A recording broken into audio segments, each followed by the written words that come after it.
Please నన్ను విడిచి వెళ్ళొద్దు, ఈ మాట జగన్మోహన్ రెడ్డి నోట వస్తుందని తెలుగుదేశం వాళ్ళన్నా నమ్ముతారా?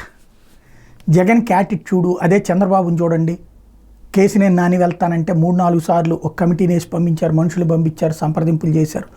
లేకపోతే ఇంకోళ్ళు వెళ్తానంటే మనుషులు పంపిస్తారు, ఈయన వదులుకోడు, ఆయన పట్టించుకోడు అని వాళ్ళే చెప్తారు. ఎంపీలు వెళ్ళిపోయారు, ఎమ్మెల్సీలు వెళ్ళిపోతున్నారు కాబట్టి ప్లీజ్ ఉండండి అని జగన్ అన్నాడట. అక్కడ పట్టించుకోవట్లేదని వాళ్ళ కడుపు అంట. తెలుగుదేశం పిలుస్తోందని తెలిసి కూడా మమ్మల్ని పట్టించుకోవట్లేదని. జగన్ యాటిట్యూడ్ ఏంటి?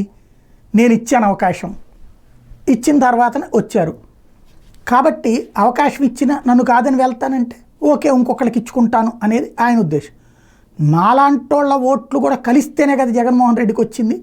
అట్లాంటప్పుడు మమ్మల్ని పట్టించుకోకపోతే ఎట్లా? ఇంత ఓడాక ఇంత దారుణ పరిస్థితుల్లో ఉన్నా కూడా ఆయన మారకపోతే ఎట్లా అన్నది వీళ్ళ ఆలోచన.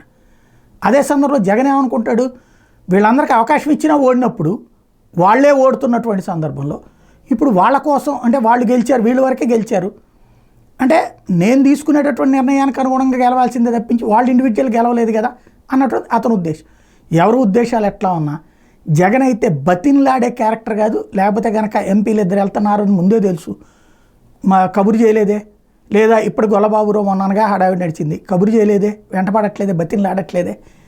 అలాగే ఎమ్మెల్సీలు వెళ్తున్నారని తెలుసు, బతిన్లాడట్లేదే. ముందు అయితే పిలిచి మనకి ఫ్యూచర్ ఉంది, కష్టపడండి, మన పార్టీని సస్టైన్ చేసుకుందామని చెప్పుకొచ్చాడు అప్పుడే ఎంపీలకి, రాజ్యసభ సభ్యులకి, వీళ్ళందరికీ.